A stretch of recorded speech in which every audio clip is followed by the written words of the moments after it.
The Brooklyn Nets, in a very short period of time, have dramatically changed the way this team has been run and dramatically changed the roster in an extremely short period of time.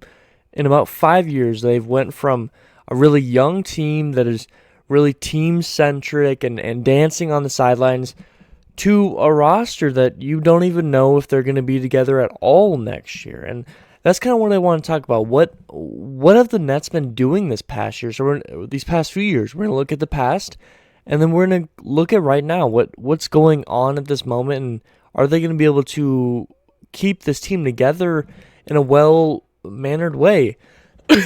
So, if this is your first time on the channel, my name is John. This is the Sports Advocate. Thank you guys so much for tuning in. If you enjoy this content, give me a thumbs up. Give me some criticism down below because I'm really trying to improve for you guys. Also, comment what your thoughts are on what the Nets have been doing these past couple years. There's been a lot of change. And if you really enjoy this content, go ahead and hit me with subscribe. Not only is it really appreciated, but if you do enjoy this content, that's going to allow you to see it more on your homepage. And if you turn on notifications, then you can know the second I upload. I'm uploading daily at this point about NBA, NHL, and NFL. But let's not waste any more of your time talking about that stuff. Let's start, and we're going to get right into this. First, let's start a couple years ago, 2018-2019 season. Before any of these huge trades occurred, this team was very young and was dancing on the sidelines and maybe was not incredible when you looked at the roster at that time. At least the team was really together and they believed in each other. In 2018-2019, you had D'Angelo Russell, who was an all-star at this very moment. You had Jared Allen, who was still very young and hadn't reached his full potential like he has now with the Cavaliers. You had Spencer Dinwiddie, who has been playing very well for the Dallas Mavericks in the playoffs this year. And you had a lot of other guys on this team that have not only improved since being on this team, but who were able to hold their own when they were with the team. This team also wasn't a bad team. Obviously, with the opportunities that they did have, you're going to take that chance.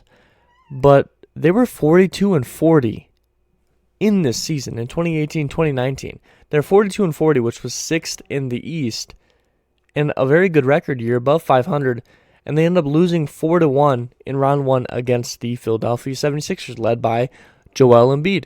But this team looked very well, and they had an opportunity to improve on that, not because of trades and signings, but because how young they were. But the Nets chose to do a different route. 2019 and 2020, they end up signing Kyrie Irving. They end up signing Kevin Durant. They signed DeAndre Jordan as well. They still have Jared Allen, but they trade away D'Angelo Russell in the trade to get Kevin Durant in a sign-and-trade deal. And this team looks dramatically different in a very quick time. Within 1 year, this team went from being very young and guys that were kind of meshing together and didn't have a lot of experience to an older core that knew what they were doing, a big two for sure, possibly a future big three with Jared Allen. D'Angelo Russell's gone, but you bring in Kyrie and Kevin Durant, and they end up not doing much for you the first season. And that was predicted, especially with Kevin Durant having just tore his Achilles. But Kevin Durant didn't play at all the first season with them. Kyrie Irving only played 20 games with some of his shoulder injuries and some other things that were going on after coming from the Celtics. After claiming he was going to re-sign with the Celtics in a press conference in the middle of a game, and he ends up signing with the Nets, and he plays 20 games here. And they still make the playoffs with a 35-27 record, which is 7th in the East. In a very condensed season with the bubble and everything going on, they end up losing round 1, 4-0 loss to the Raptors. Now, it was expected that they weren't going to do incredible. I don't know how to word this. It was expected they weren't going to do incredible, but everyone saw this team already, how this team was then, and said this team's going to do very well with Kevin Durant and Kyrie Irving, who have both already proved themselves with teams that went against each other nonstop in the Cavaliers and the Warriors, and now they're on the same team, and they're expected to do very, very well this next year. Not only that, but the 2020-2021 season, that starts, you end up bringing in James Harden partway through the year. Now you have to move on from Jared Allen in a crazy 4-team trade, and you lose Jared Allen, who becomes a great piece for the Cavaliers, but you bring in James Harden, who, again, you expect to be a big piece for you. And that's what he was right off the bat. James Harden, All-Star. Kevin Durant, All-Star. Kyrie Irving, All-Star. You have 3 All-Stars on your team. Clearly a big 3. Everyone talking around the entire league about how scary this big 3 is. They're going to for sure win the title. That's exactly what everyone was saying. And some injuries happen to hamper them at this time. And there's still some weird storyline. James Harden and his, fat suit with the Houston Rockets so that he would get traded. And even when he got here, he instantly was skinnier somehow and was playing like James Harden, his normal self, right away. Now, there was some difficulties with the big 3, but they end up 48-24, which was second in the East. A very, very good record. They're second in the East, and they win round 1, which is something they haven't done in the past few years. They win round 1, 4-1 over the Celtics, who, again, was a very good team. They already had experience getting deep in the playoffs. They have Jason Tatum. They have Jaylen Brown. They have a couple other pieces. They have experience, but the Nets come out on top with their big 3.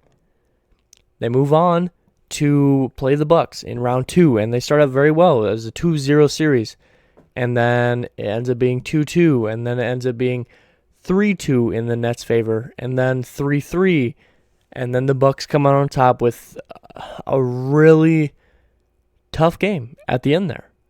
As we all know, Kevin Durant's foot's a couple sizes smaller. That's a tie game. It goes to overtime.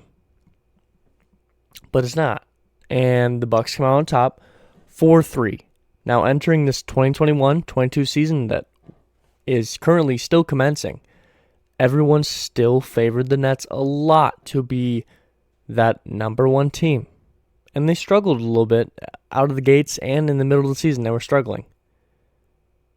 They didn't look incredible, and at the All-Star break, right at the trade deadline, we end up seeing another big blockbuster trade. Within 1 year of acquiring James Harden, the Nets trade him away to bring in Ben Simmons, someone that hadn't played all year, and someone that didn't play at all year. You still have All-Star and Kevin Durant, but Kyrie Irving barely plays. He only plays 29 games total. Missed 40 or so straight at the beginning of the year because the whole COVID fiasco that was going on, that led to a big reason why James Harden wanted out, and his fat suit again, and then immediately doing good when he joined the 76ers. But they still have a 44-38 record. Kevin Durant still was an All-Star, and he was a captain. And they're 7th in the East. And they're in the play-in, but they make it out of the play-in. And they end up losing 4-0, round 1, to the Celtics, who are currently in the conference finals against the Miami Heat. So what is happening with the Nets? They went from a young core in D'Lo, Jared Allen, Spencer Dinwiddie, and some other pieces, to acquiring KD, Kyrie, and DeAndre Jordan, and then bringing in James Harden. And now Harden's gone. You have Ben Simmons, someone that you don't know what he's going to be able to do, as when you needed him most in the playoffs and people were saying he's going to return, he said, no, I'm not returning. You don't know what you're getting out of Ben Simmons. There's reports that Ben Simmons is already on the trade block. They might be trading him away to acquire somebody else. We don't know if Kyrie Irving's going to be returning at all. He's supposed to be a free agent at this very moment. We don't know if he's going to return. We don't know if he's going to get a big payout again.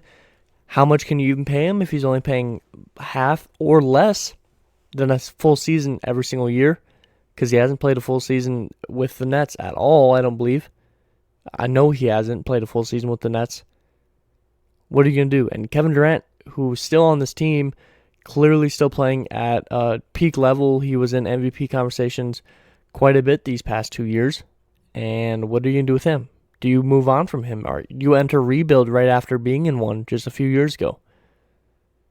What does this Nets team do?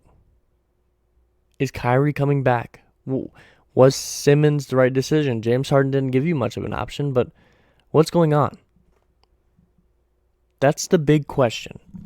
Now, I'm going to try and give you kind of an answer on why things transpired and what may transpire. Now, I'm not going to go in depth. This video was kind of intended to be shorter. I'm in a weird space right now where every NBA playoff game is a blowout, and the NHL playoffs are kind of hard to talk about in the middle of it, and I don't really have a bunch of NHL conversation to have with you guys with where Vegas is at right now. And my Chargers content is kind of waiting, and OTA is occurring at this moment. So we're in a weird spot right now where I almost have to make videos occur. And I thought this was a good point to come across. What are the Nets doing? So they traded away Harden. They bring in Ben Simmons, who I think Ben Simmons is quite a good player when he's playing. Key words there, when he's playing, which seems like he hasn't played much for them when they've needed him most, with the 76ers or with the Nets. Do you keep Simmons? Well, I think Simmons is one of the best in the league at the defense side of the ball, which is something that the Nets lacked a lot of. Will Kyrie come back? They got money on the books for him. Do you pay him a bunch? I don't. I think you sign him to kind of a prove-it deal, a one-year deal. Hey, maybe a bunch of incentives. You play enough games and you make an all-star game. You give him incentives that would lead him to close to that max deal. But on like a 1 or 2 year kind of prove-it system with a lot of incentives. I think that's how you bring with Kyrie. But Kyrie's proved when he was playing that he's still playing at a peak level, getting 30, 40 points in a game, back-to-back nights. He's still at a peak level. Kevin Durant has proved that he's not slowing down at all. Kevin Durant and Kyrie, even in these playoffs where they were blown out 4-0 to the Celtics, they weren't really the issues. It was just the remainder of the team that there wasn't enough guys depth-wise to really help them. So there's a bunch of reports that you trade Simmons, and there's a bunch of people saying, there's not many people actually saying to keep Simmons, which I think's odd, especially when you go out and get him when there's other trades on the books at the time. I think Simmons was the right choice here, if he's playing, if his back's healthy.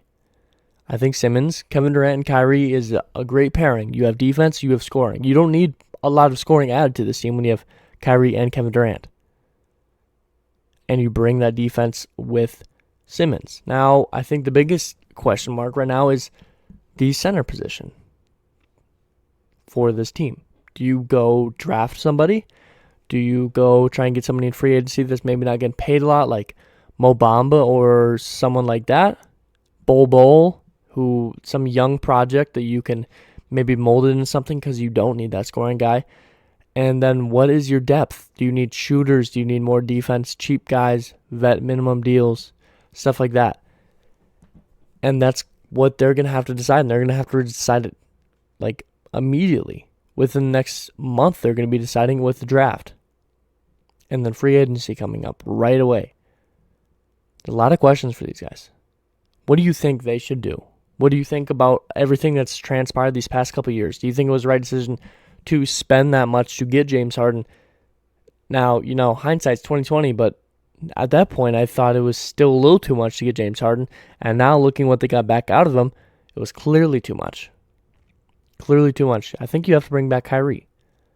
But that's the video. I mean, there's not enough information here to make a long video. I'm not going to try to force time out of this video, but that will be it. So, as always, I hope I taught something. If you enjoyed this video, give me a thumbs up and subscribe. I really appreciate it a lot. I got content, NBA, NFL, and NHL. I hope I taught something. Hope it made you smile. Hope it made you laugh. That something's really important to me. Affecting someone else's life in a great way. And as always, you guys all be safe out there. But something deep inside won't let me quit. I swear that